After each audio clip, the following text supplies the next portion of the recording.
pipeline. That's a very helpful option.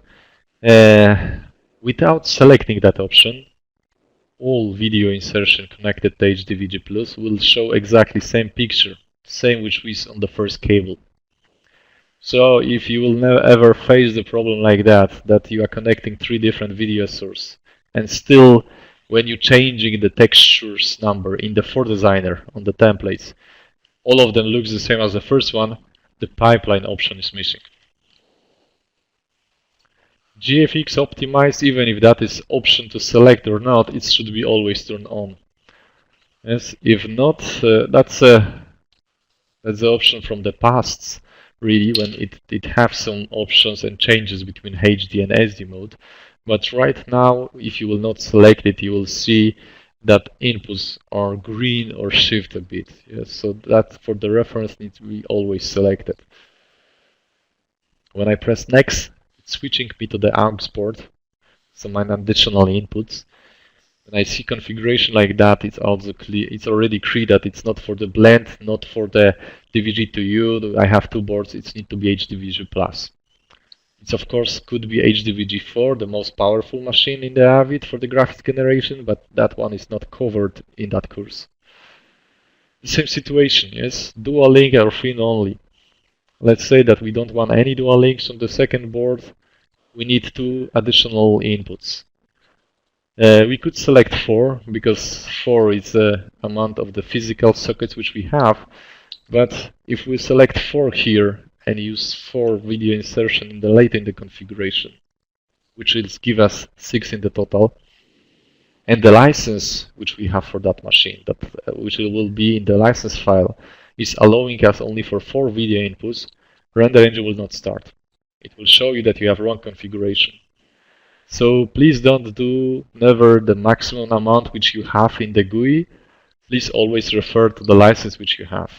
Because if not, you can sit there for the half of the day trying to figure out why render engine is not starting, and it could be as easy as you're requesting more video insertion that your license is allowing you.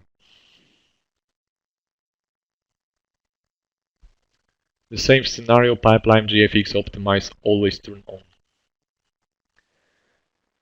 The next tab, render channels.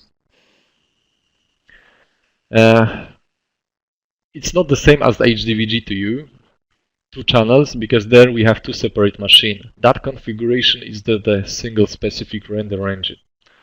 Machine which we are reviewing doesn't have that capability, but HDVG4 could have separate channel and different type of graphic on each output. Yes, so each output physically from the machine, if we for example have 4 of them, each of them could give us the different graphics and be used as a different channels, although it's just single box. For our machines which we are reviewing in this course, it's always single channel. Genlock type, as we mentioned, it could be analog, which means analog 3 level or analog B level. Yes, this is Blackburst. Of course, it could be also digital. In that case, we'll read the digital genlock from the video insertion, and its reading is always from the last video insertion on the machine, from the bottom. Yes, so in the HDVG4 it will be 4th. In the HDVG Plus, it also will be 4th on the bottom.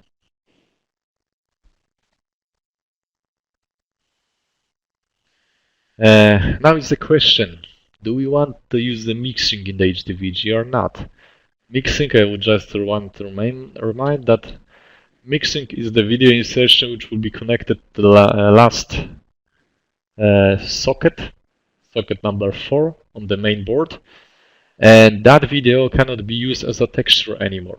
Yes, that will be always play in the background, full frame, without no possible to change that or adapt. All other video insertions, 1 to 3, or also 4 if we are not using the mixing, can be mapped on any on the object, on the rectangle, cube, sphere, even on the text. And then you can squeeze it, change the colors, play as any other texture or picture in the ForDesigner. Mixing always in the background, even if you will unload all the graphics, even if you will kill the render engine, still that graphic will stay there. Of course, until you will restart the machine. Yes. For that cases, only bypass is saving you. So at the moment when I am activating the mixing, I agree that I'm losing the input number 4 as a available texture for the templates. Yes, that will be always playing in the background. And now the question, before we set up just maximum amount of dual link inputs and the single inputs possible for us, here we are really choosing how much of them we want to use. So it's a bit duplicated. We choose before that we have maximum dual link inputs 1, so we can select just 1. It will not give us possibility to go above. Then we have HD color inputs. We can go up to the 4 is because it's showing us together available HD inputs which left on the main board, which is 2, and the video inputs from the aux board, where I select just 2 of them because let's say I don't have license 6 of them. Of course, SD dual link and SD link the same, but we are not using SD resolution. HD is enough, we don't take care of this. That is default output routing. So when we are talking that we have 4 outputs from HDVG Plus or 4 outputs from HDVG Duo, we cannot have the 4 different graphics content on each of them. Yes, what we can have on the outputs, we can have just different type of the format of the outputs. So they will be the same lower third with the ticker, or that will be the same full frame clip or some 3D objects. But on the first output I could have just the graphics. On the second I could have just the alpha. On the last one I can have just compositing. With the Linux, with the environments, there are more dedicated options. We can also route directly signals from inputs to the outputs. So even if I will select left here as a process foreground, I can do something like this, show me input 1. So on the last output from the machine, I will see always wherever I connect to the first input or second input for the mixing. Analog output is a connection to the past. There was composite output on the HDVG's old generation. They are not available on the new machine right now, so those settings are useless. And now we have default path for the audio presets. Yes, we talked before that we can also choose different audio presets, and we can change them in real time. But first of all, we need to select what will be added when we'll start the HDVG and the render engine. So by default, usually I'm just putting number 1. The first one is this, which is usually set up as everything on mute or just mixing on. But it's totally up to us. The HDVG controller, it's something which we'll not deal right now. It was also for the older generation of the machine. That is something which will play a bit on the labs, just to see how it can change and adapt the phase of the genlock, for example. Yes, we can face also the situation when the signal is not strong enough, or the signal with the analog genlock is going through few of the machines. Each of the machine can change the phase a bit. At the end, our machines cannot lock correctly to the signal, and connections or video insertion which are connecting from video server, let's say, theoretically it have exactly the same genlock. In the practicality, we see the phase is not the same, picture is moving or jumping. That's the HDVG controller. Here is the frame accurate. I mentioned you before that, of course, the automation is the one thing, is about the sending the commands. Now, when we want to use some DVE effects on the HDVG, and what will show in those DVE effects, it's really coming from the third parties like the video server. We would like to have synchronized all of that, just to make sure that we are showing the clip exactly from the first frame, and make sure that we are will not show the white rectangle which will change the clip content after a few seconds. So that is the settings. It's not the part of the webinars. We'll play with this a bit during the labs. Basically, everything in the HDVH control panel is limited to activated and change port if it's needed. Yes, the rest is done on the Linux side. Here we'll just sending the signal to the machine if we want or don't want to use it.